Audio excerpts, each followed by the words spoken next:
আগামীকাল আপনি মারা যাবেন, এটা কিন্তু কোনো সম্ভাব্য বিষয় না। ওয়াল্লাহি, এটা চরম এক বাস্তবতা।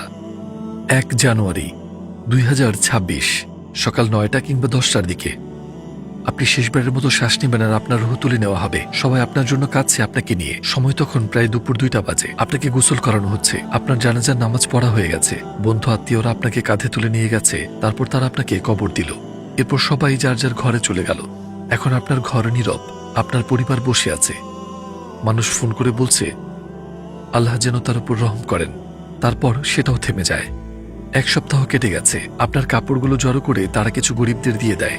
আপনার সম্পদ, আপনার উত্তরাধিকার সবকিছু শেষবারের মতো ভাগ হয়ে যায়। পুরো 1 বছর কেটে গেছে। আপনার সোশ্যাল মিডিয়া অ্যাকাউন্টগুলো কিছুদিনের মধ্যে ডিলিট হয়ে গেছে।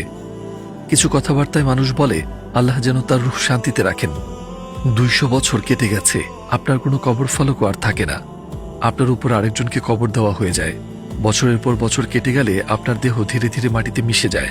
ভাই শুনুন, এটা সত্যি এত নিশ্চিত, এত ছোট আর এত অস্থায়ী, কিন্তু বিশ্বাস করুন, এটা শুধু মৃত্যু নিয়ে না। এটা হলো মরার আগে আমরা কিভাবে বাঁচি, আজ আমরা কি করেছি, আমরা আল্লাহর কাছে কি নিয়ে ফিরব। আজ আপনি কি কাউকে কষ্ট দিয়েছেন? আজ আপনি কি কারো কাছে মিথ্যা বলেছেন? আপনি আজ কেমন মানুষ ছিলেন? আপনি কি নামাজ আদায় করেছেন? ওয়াল্লাহি, এই দুনিয়া আপনাকে ভুলে যাবে, তারা সবকিছু ভুলে যাবে, তারা সবাইকে ভুলে যাবে, কিন্তু আল্লাহ আপনাকে ভুলবেন না। আপনি এখনো বেঁচে আছেন, আপনার এখনো সময় আছে। আপনার প্রতিপালকের কাছে ফিরে আসুন যখন এখনো সুযোগ আছে ক্ষমা চাওয়ার। ক্ষমা চেয়ে নিন, অন্যদের ক্ষমা করুন, মৃত্যুর জন্য প্রস্তুত হন।